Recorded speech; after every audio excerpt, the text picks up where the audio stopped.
को पकड़ा, बीच से उखाड़ दिया, उसको भी समाप्त कर दिया। एक दिन एक और राक्षस अघासुर कंस का भेजा हुआ अजगर के रूप में आ गया। बहुत बड़ा अजगर का वेश बना करके बैठा। सारे ग्वाल बाल जैसी वहां पहुंचे, उन्होंने देखा लगता है ये कोई गुफा है।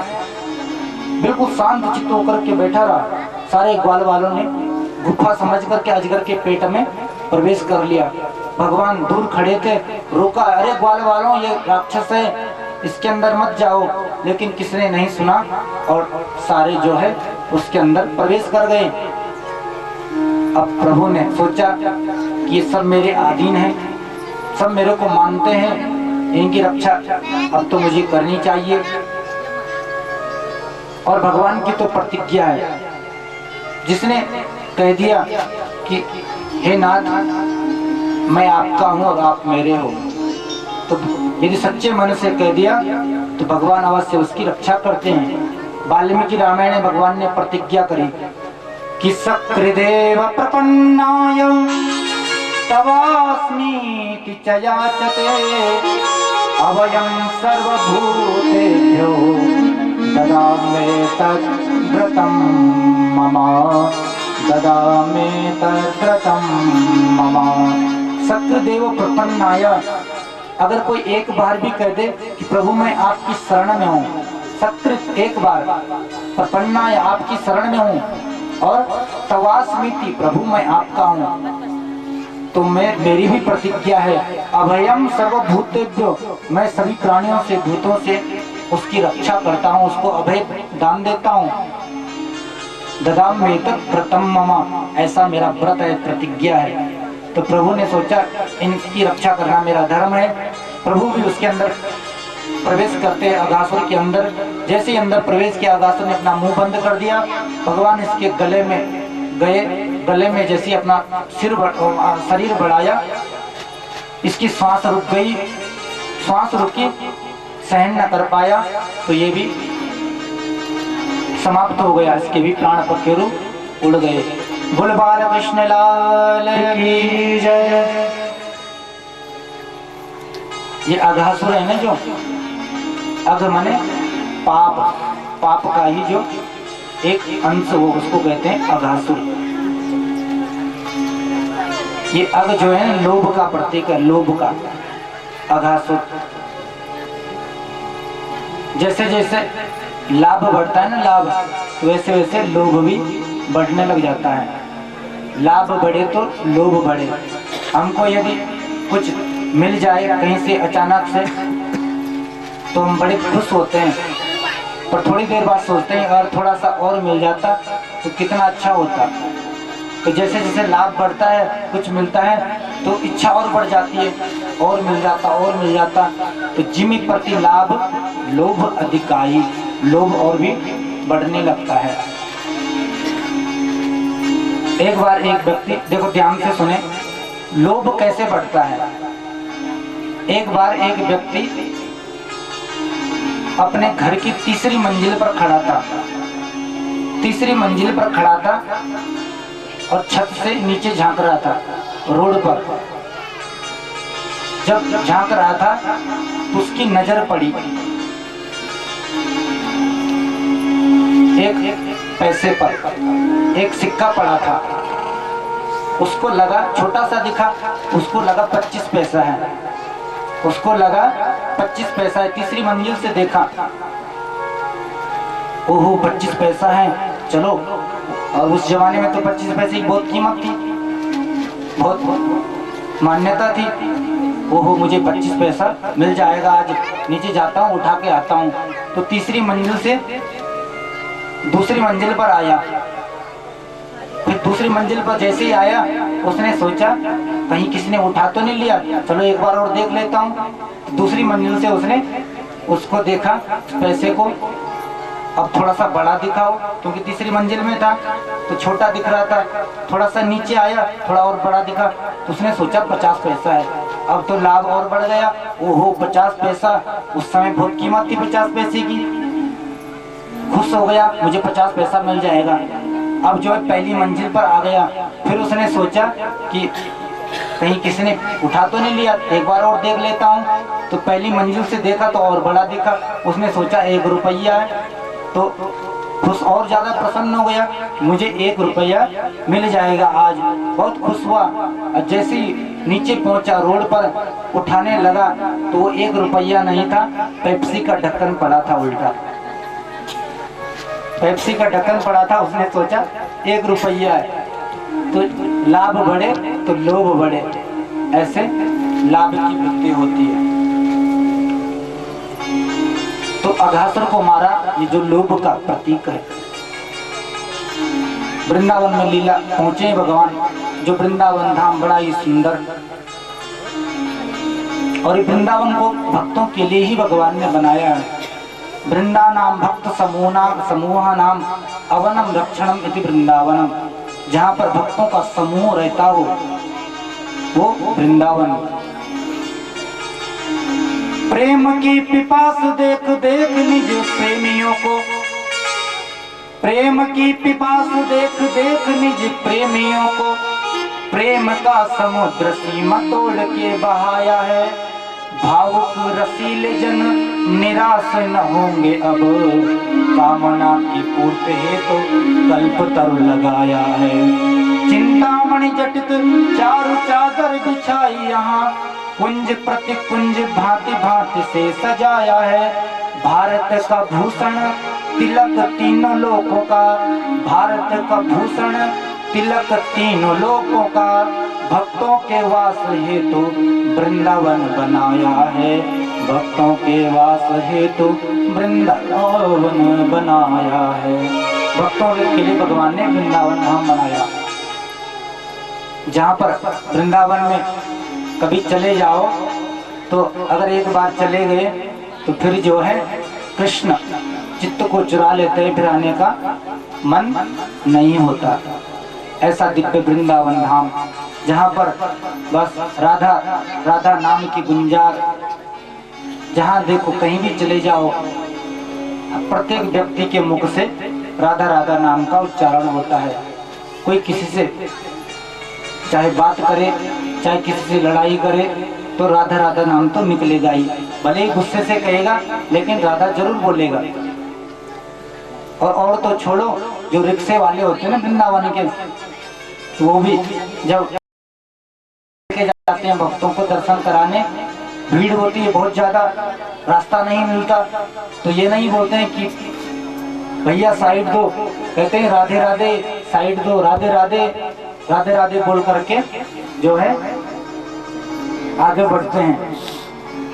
तो ऐसा दिव्य पावन धाम, जहाँ का वास निवास किसी को मिल जाए तो बड़ा ही सद्भाग्य हो। तो वृंदावन धाम को वास बोलो, वृंदावन धाम को वास बोलो, जहाँ पास बहे जमुना पटरानी, जो जन नहाई के ध्यान धरे, वैकुंठ मिले तिन पूरज रानी।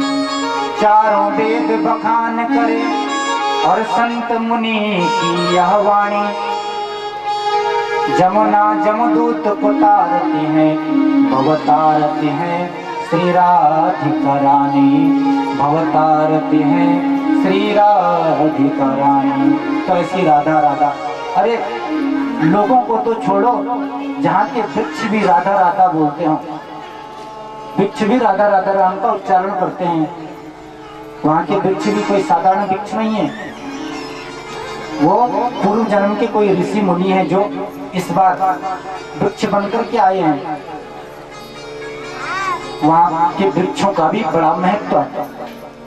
वृंदावन के वृक्ष को मरम न जाने कोई, वृंदावन के वृक्ष को मरम न जाने कोई, डाल डाल और पात पात पे राधे राधे हो, राधे राधे हो।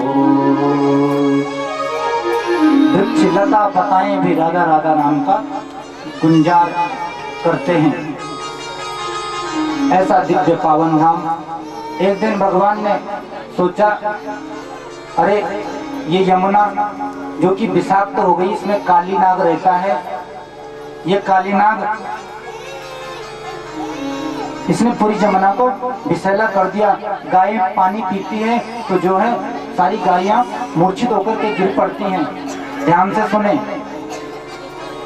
बोल बाल कृष्ण लाल की जय। तो प्रभु वृंदावन में रह करके अनेक अनेक लीलाएं कर रहे हैं।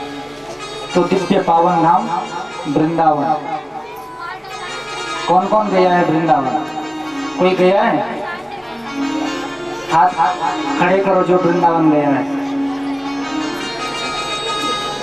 देखो हमारी फूफू जी वृंदावन जा करके दर्शन करके आ गई, बांके बिहारी के। चलो कोई तो निकला इतनों में से एक है जो एक दो वृंदावन बांके बिहारी के दर्शन किए हैं। बड़ा दिव्य पावन धाम है। और संत तो कहते हैं आपने भले ही दुनिया के सारे तीर्थ कर दिए, चाहे बद्रीनाथ हो, केदारनाथ हो, गंगोत्री हो, यमुनोत्री हो, कितने सारे धाम अगर यदि कर लिए और वृंदावन धाम नहीं किया, वृंदावन का दर्शन नहीं किया, तो समझो आपने कुछ नहीं किया। और वृंदावन का दर्शन कर लिया तो सब धामों का दर्शन कर लिया। क्योंकि इस ब्रज मंडल में भगवान ने सब धामों को बुलाया। गोपी वालों ने जब कहा कि हम बद्रीनाथ जाते हैं दर्शन करने, केदारनाथ जाते हैं, जगन्नाथ जाते हैं, रामेश्वर जाते हैं, तो भगवान ने कहा तुम्हें कहीं जाने की आवश्यकता नहीं है, तुम्हारे लिए तीर्थों को यहीं बुलाता हूँ। तो सारे तीर्थ वहीं विराजमान है। जब भक्त 84 कोस का है ब्रज मंडल, तो 84 कोस की परिक्रमा लगाते हैं। 1 महीने की परिक्रमा लगती है। बड़े बड़े संतों के साथ में उनके भक्त लोग जाते हैं परिक्रमा लगाने। 1 महीना लगता है अगर पैदल यात्रा करेंगे। 254 किलोमीटर अगर गाड़ियों से लगाएंगे तो 7-8 दिन में पूरी हो जाती है। तो उस यात्रा में, उस मार्ग पर, परिक्रमा मार्ग पर सारे धाम है, जगन्नाथ, बद्रीनाथ, केदारनाथ, भारत के सारे धामों का दर्शन वहाँ होता है। ऐसा दिव्य पावन नाम वृंदावन। प्रभु ने सोचा ये काली नाग यमुना को विषैला कर रहा है। एक दिन भगवान गाय चराने गए यमुना के तट पर।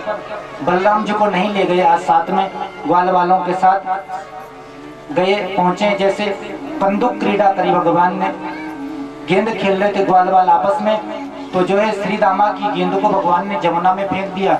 श्री दामा ने कहा कन्हैया मुझे तो गेंद चाहिए। कन्हैया ने कहा मैं गेंद कहाँ से लाऊं, मैंने तो जमुना में फेंक दी। बोले कहीं से भी ला, मुझे तो गेंद चाहिए। तो भगवान ने कहा ठीक है मैं अभी लेके आता हूँ। भगवान कदम्ब के वृक्ष पर चढ़ गए। ग्वाल वालों ने कहा अरे सीता माँ तू क्या करता है, इतना सा लाला है, यमुना में कूद जाएगा, काली नाग रहता है, डस देगा, रोक कन्हैया को। बोले नहीं मुझे तो गेंद चाहिए। भगवान नहीं रुके, ग्वाल वालों ने रोका और कूद गए यमुना में। जैसे ही कूदे तो यमुना में हलचल हुई। भगवान नीचे गए, काली नाग सो रहा था, उसकी पत्नियां जगी हुई थी। उन्होंने देखा है नन्हा सा बालक कौन आ गया। अरे लगता है किसी का बालक गिर गया होगा और अभी तक जिंदा है। कन्हैया के पास में आई, कहा अरे कौन हो तुम, जल्दी चले जाओ यहाँ से, नहीं तो हमारे स्वामी जी है ना अभी जगेंगे तो तुम्हें खा जाएंगे। भगवान ने कहा मैं तुम्हारे स्वामी से ही मिलने आया हूँ, जगाओ अपने स्वामी को। तो नाग पत्नियों ने बहुत समझाया, भगवान को नहीं माने। हल्ला जब सुना काली नाग ने तो जग गया, फुसकार भरने लगा, कौन आ गया मेरे हृदय में, मेरे कुंड में। भगवान पर डसने के लिए इसने अपना फन बढ़ाया। प्रभु ने इसके साथ में जो है युद्ध किया। काली नाग ने भगवान को लपेट लिया, अपने शरीर से बांध दिया। प्रभु ने अपना शरीर बढ़ाया, इसके बंधन ढीले पड़ गए और जल्दी से इसके फनों पर जाकर के चढ़ गए भगवान। 101 सिर थे इसके, 101 फन। भगवान इसके फन पर बैठे, फन पर चढ़े हैं। इधर ग्वाल बाल तड़पने लगे। मैया यशोदा नंद बाबा को खबर भेजी कि तेरो लाला यमुना में कूद गयो। सारे डर के मारे भागते भागते चले आए। इधर यमुना के तट पर रो रहे थे।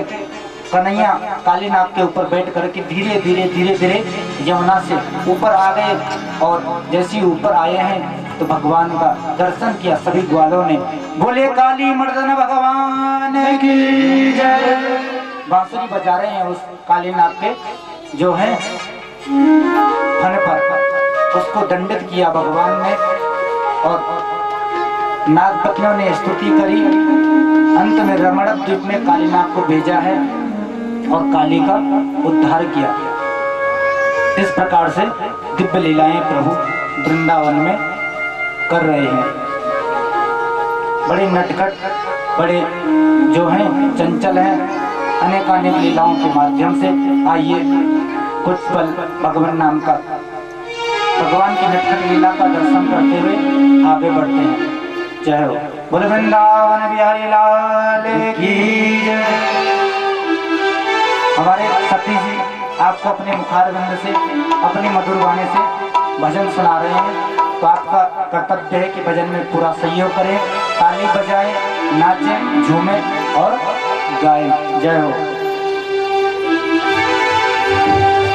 बोल वृंदावन बिहारी लाल की जय। सब लोग ताली बजाते हैं, झूमते हैं, भगवान को सुनते हैं।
मक्खन चुरा दो, कभी मटके फोड़ा दो, कभी मक्खन चुरा दो, कभी मटके फोड़ा दो, कभी मक्खन चुरा दो, कभी मटके फोड़ा दो, कभी मक्खन चुरा दो, कभी मटके फोड़ा दो। आज 5 दिन हो गए ना, आज तक आप लोग सर्व कर लगे भगवान कृष्ण का भजन झूमिते ताली बजाए जय करा।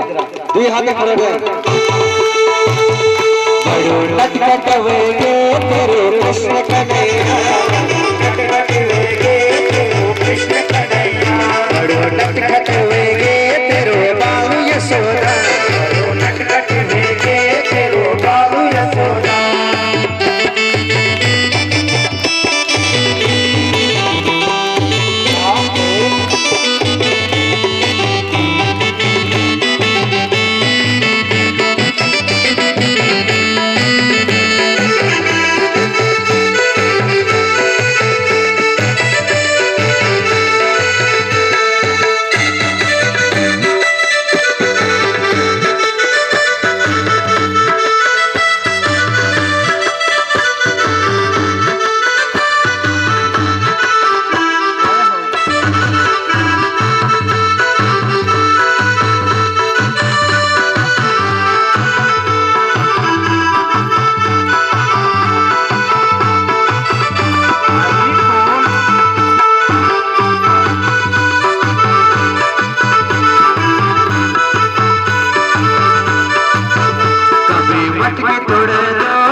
रास रचो दो, कभी मटकी फोड़ो दो, कभी रास रचो दो, कभी बंसी बजो दो, कभी बंसी बजो दो, बंसी बजो दो, कभी माते रुलो दो, कभी बंसी बजो दो, कभी गोपे नचो दो, बंसी बजो दो, कभी गोपे नचो दो, कभी बंसी बजो दो, कभी गोपे नचो दो, बंसी बजो दो, कभी गोपे नचो दो, कभी गौरी चलो दो, कभी रास रचो दो, कभी गौरी चलो दो, कभी रास रचो दो, बड़ो नटनट वेगे तेरो कृष्ण कन्हैया, बड़ो नटनट वेगे तेरो कृष्ण कन्हैया, बड़ो नटनट वेगे तेरो बाल यशोदा, नटनट वेगे तेरो बाल यशोदा।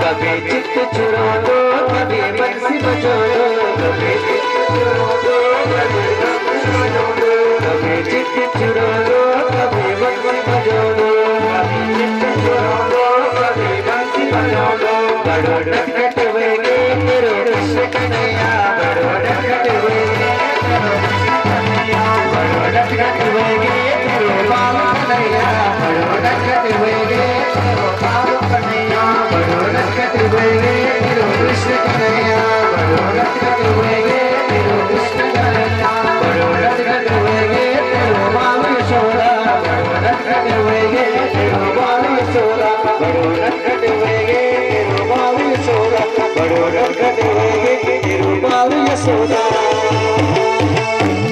कृष्ण भगवान की जय। बोलो गोपाल भगवान की जय।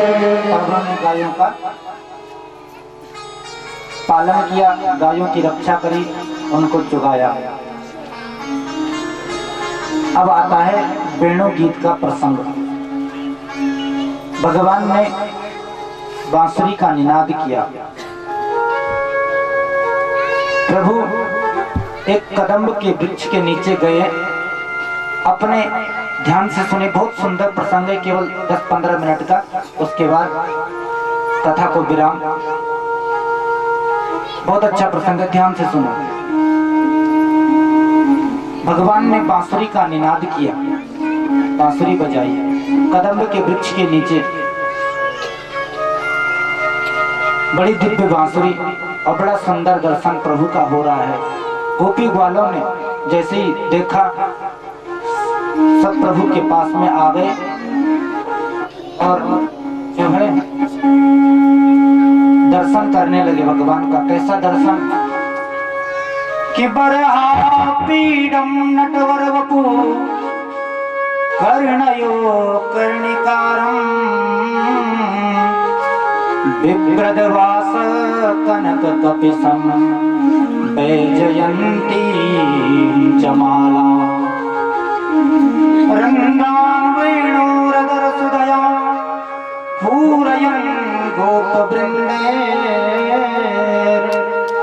वृंदारण्यं सपदरमणं प्राविशद गीत कीर्ति, प्राविशद गीत कीर्ति।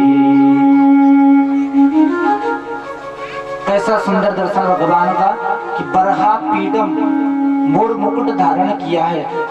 नटवर वपु, नट के समान शरीर भगवान का, बड़ा छोटा सा।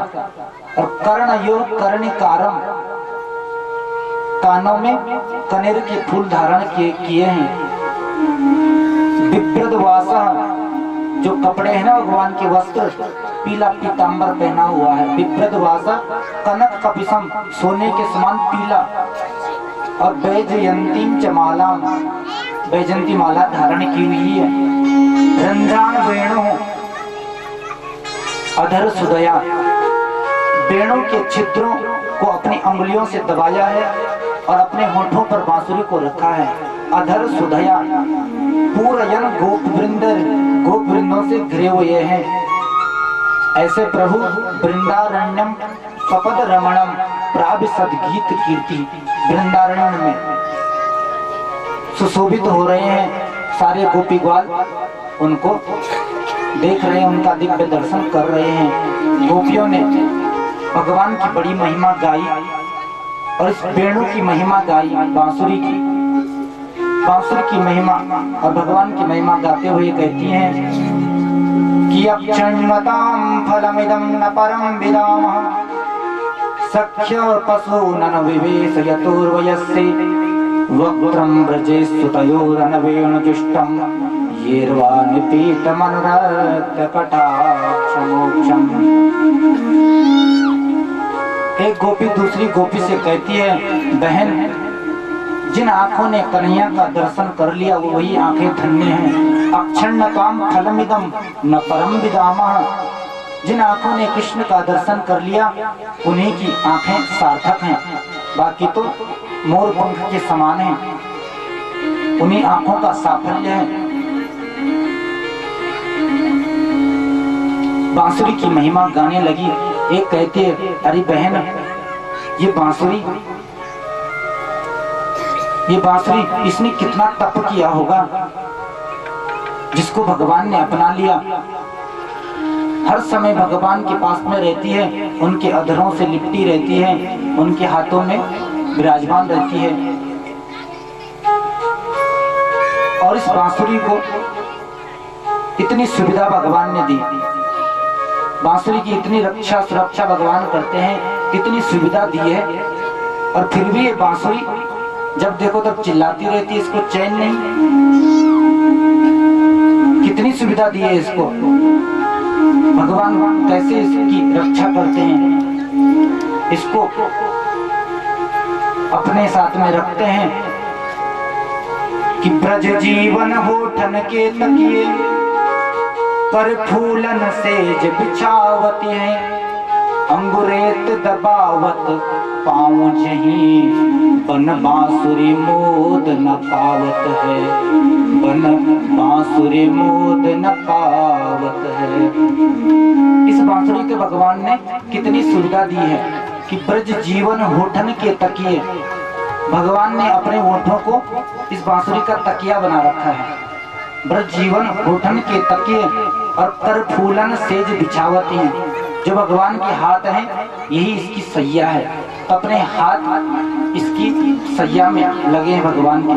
ब्रज जीवन होठन के तकिए कर फूलन सेज बिछावती हैं, और केवल इसको सैया पर लेटाया नहीं है, इसके पांव भी दबा रहे हैं। अंगुरेत दबावत पांव जही, पांव भी दबा रहे हैं इस बांसुरी के पर बांसुरी इतनी सुविधा प्राप्त है, फिर भी जब देखो चिल्लाती रहती है, बोलती रहती है, बन बांसुरी मोद न पावत है। और इतना ही नहीं, इतनी सेवा भगवान इस बांसुरी की करते हैं कि भगवान के नाग में जो मोती है ना, वो मोती छत्र का काम करता है इसके ऊपर। और भगवान के जो